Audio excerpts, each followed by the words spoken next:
Jonestown was an MK Ultra project, but now, and that's right out of the government printing office, right out of the FOIA. You can get this information just like I did, and you can look in the book, and you will see government headings from the Freedom of Information Act government printing office of various investigations done by Congress, the 93rd Congress, the 95th Congress, and so on and so forth. And if you go to your library and access those under those headings, you will come up with this information. But let me give you a little information about Jonestown. In French Guiana, the property for Jonestown, the money came through a Mexico City bank, and it was traced directly to the Central Intelligence Agency. Jonestown was not a mind control project.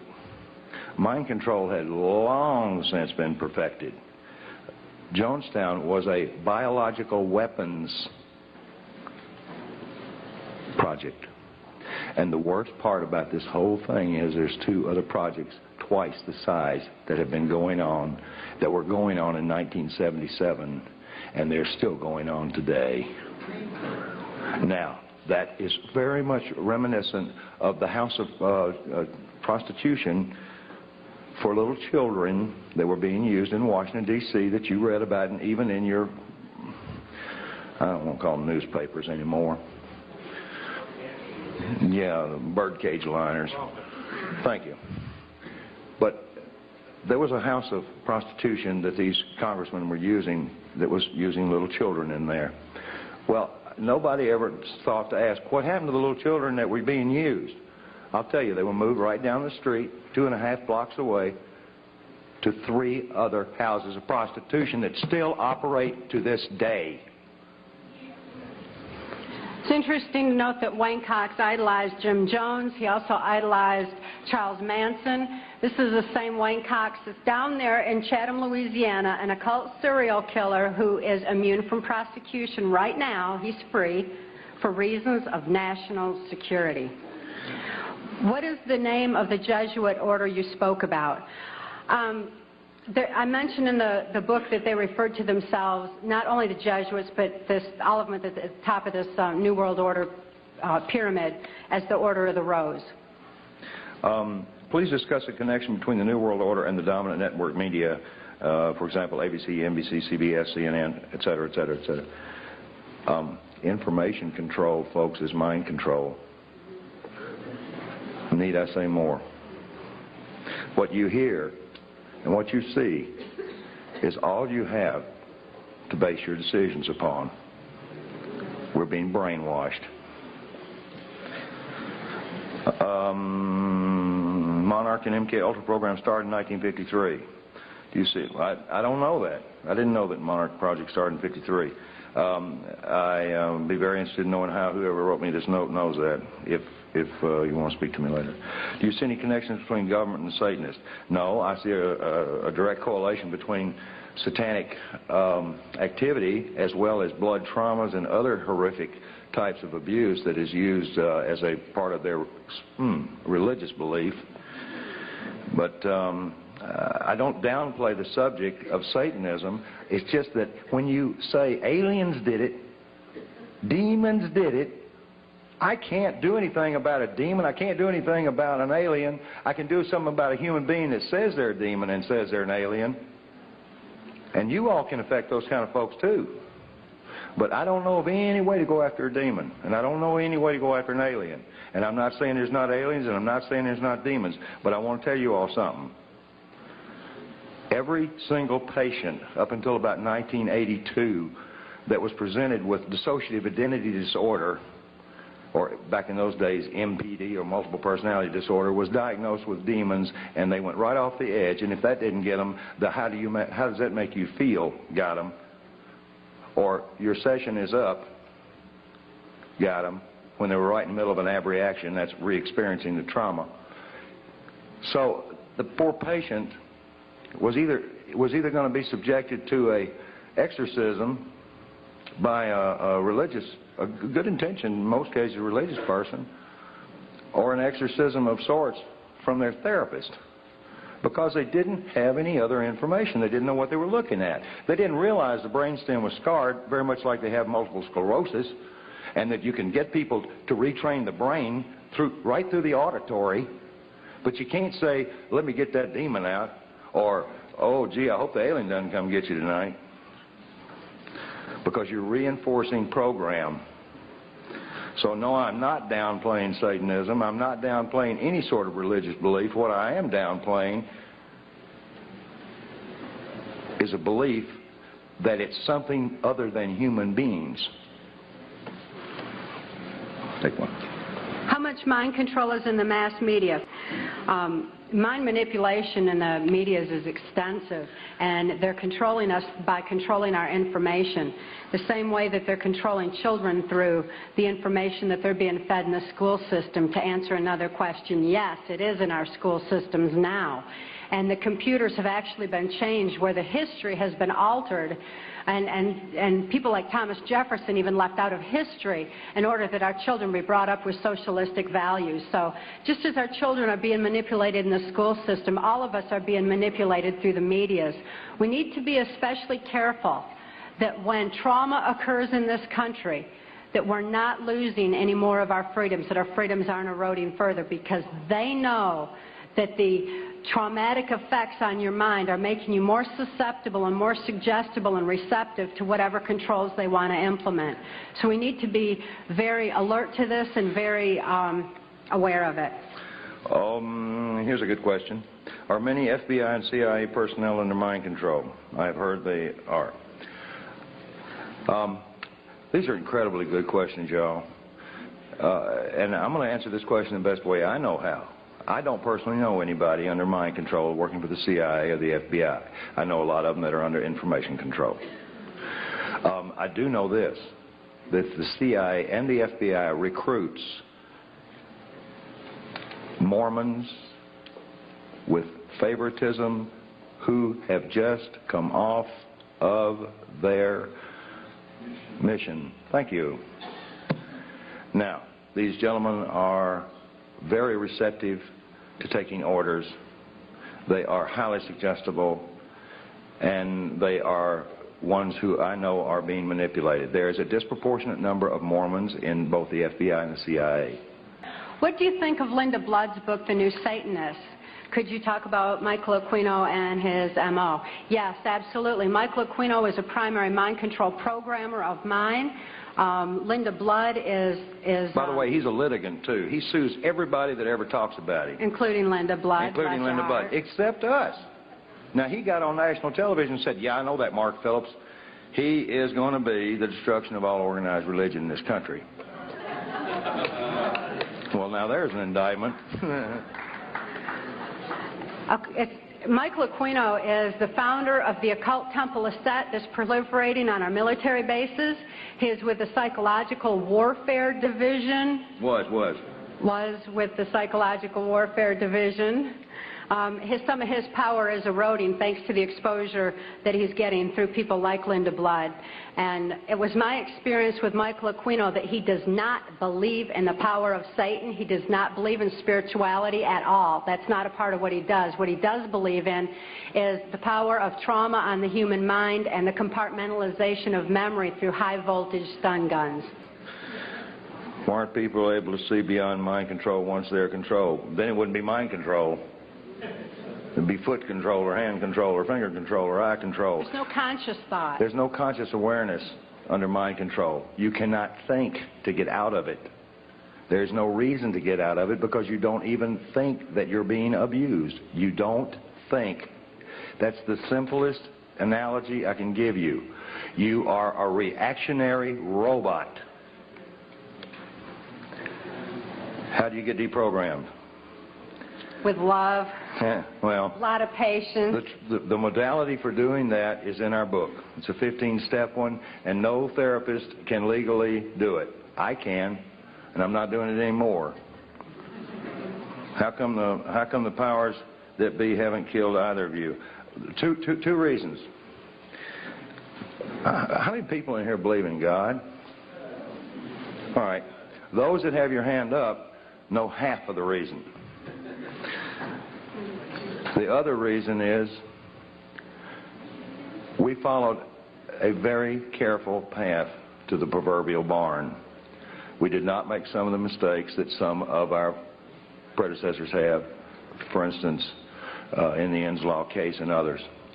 It's not that I'm any smarter. It's just that I listen well, and I know how to trust. Therefore, I know who to trust, even those that I have not seen.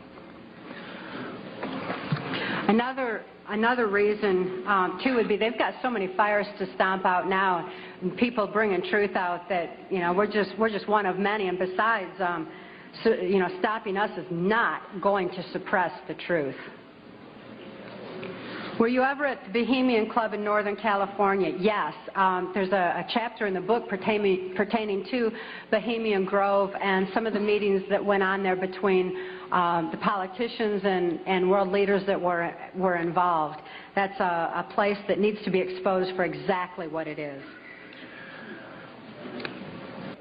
Considering the things you've seen, the places you've been, why are you still alive today? I can tell you from personal experience, even though I can't tell you all the places I've been, I wonder how I'm still alive today. But it remains a total mystery to me, and it always will.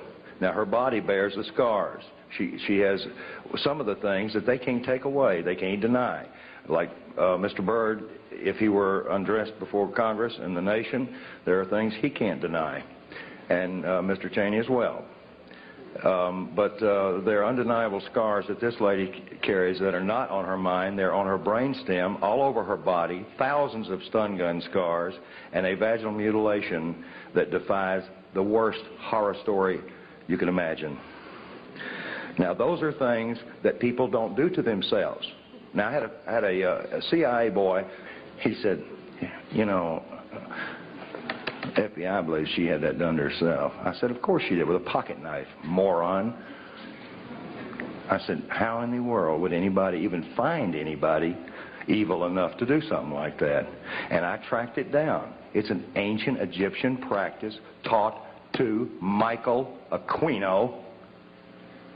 And I understand from her that he is alleged to be the one that told her handler, Alex Houston, how to use carving knives to do it. He bragged that he was a carver. He carved people. Could you please elaborate on Ronald Reagan's involvement? Oh, yes, I could for a long time. I wish we had more time. Details are in the book. I need to bring up Ronald Reagan's situation. A number of us, you know, I've got my wall in my office covered in invitations from Ronald Reagan, from George Bush, and some other presidents. One I don't even want to mention, that I was invited to dinners and inaugurations and all sorts of things through my relationships with people in the community and in the State Department. When I heard this information, I wasn't shocked about Ronald Reagan, because when I was with Ampex Corporation in the early 70s, Ronald Reagan was governor of California, and he was in big trouble because he had encouraged a MK-Ultra mind control experiment to be instituted in the Vacaville prison here in California. And it made the congressional record. And Ronald Reagan is the governor that was the only governor of any state in the United States that got caught instituting trauma-based, chemical-based frontal lobotomy, and so on, and so on, and so on, and so on, mind control in our prison systems. And now it is rampant. Where'd that go? How does remote viewing being done by various former military men such as Major Ed Daines and Courtney Brown compare with your mind control? It's all under the guise of MK-Ultra. Remote viewing, anything. I was part of the Duke studies in 1967 and 68, working with the paranormal. Most of the people I saw were of, at that time, Soviet origin. As a matter of fact, I didn't know we had a Cold War going on. I really didn't. I mean, there was a huge exchange of information. I was constantly sitting down at the table with KGB agents. And they were identified as such and handed me cards. Cards. KGB handing out cards. I couldn't even understand. The first time somebody handed me a car, I said, well, this is the end of me. He said, do you have a card? Who is Kelly's father? Asked this several times. Wayne Cox was Kelly's father. He was her father because genetically they wanted her to have the capacity to be able to kill because she was being brought up in espionage for those kind of purposes. But it's interesting to note, and I think David Icke, a dear friend of ours, stated it eloquently, that just as knowledge is neither good nor bad, it depends who has control of it. By that same token, genetics, for as powerful of an influence they are not stronger than the human spirit. Kelly's soul is just so beautiful, and her loving capacity is enormous, and the love that she operates from is extensive. And she wants this information out for humanity's sake. So in spite of the genetics of who Kelly's father is, she's absolutely a beautiful, beautiful child. How did you get the number of operatives in this country? I don't know. Who asked me that question? Who did it? I got the answer to that three ways. There's a catalog company called Budapest out of Washington that's a catalog of spy books, and ours will soon be in it, hopefully. And there's a number of books in there. I can't remember the title now. But the New York Times also reads that catalog and orders those books. They're done by Stockwell and every other name you can imagine, and Philip Agee. And Philip Agee, I don't have a lot of respect for at all, except for one thing. George Bush stood up on national television and said he hated him more than any man on earth. I just couldn't help but love the guy. You say in your book that mind-controlled slaves were permitted any drug except marijuana. Why? It's an excellent question. The effects of marijuana on the brain are not conducive to mind control. It doesn't mean you can't be traumatized and put under mind control. It just means it screws up the programming. Because it actually opens neuron pathways in the brain. It expands thought. I'm not going to stand here and speak pro-marijuana because... No, because somebody be putting it in my car and popping me for it. But I am anti-marijuana because we see all these ads on TV and everything, and even Dole and Clinton in their campaigns are saying, what's it, Dole said, guns, violence, and marijuana, you know, as if it's so violent, because it is not conducive to mind control. They want it off the streets more than they want their drugs, like cocaine, off the street. Marijuana is especially targeted.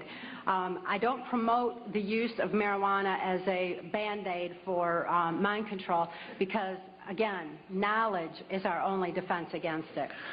Tell us about the congressmen and women who are helping you. Yeah, right. I'll tell you one. Bob Clement. I grew up with him. Matter of fact, when his father was governor, I used to go up with him, and I remember I was highly traumatized by something I saw at the governor's mansion, which I'm not going to tell on Bob, because it didn't have anything to do with him. But there are we've got a number of clean congressmen and congresswomen that are helping us from behind the scenes. That's part of that 50% equation that we're still here. The information that we released to every member in Congress at the same time, and I had 4 congressmen, one in particular, hand-carrying every one of these packets to the respective congresswoman or congressman.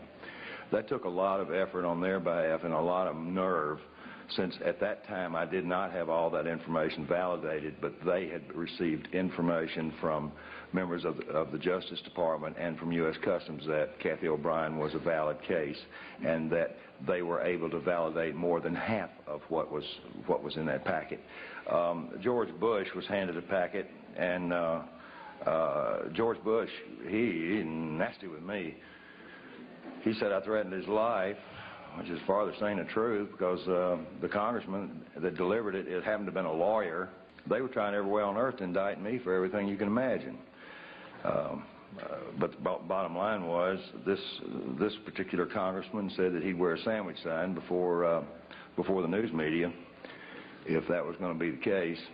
Pay special attention to those members of Congress who believe that you have a right to information. There's an ongoing effort right now to repeal the 1947 National Security Act because they know that you need this information. That's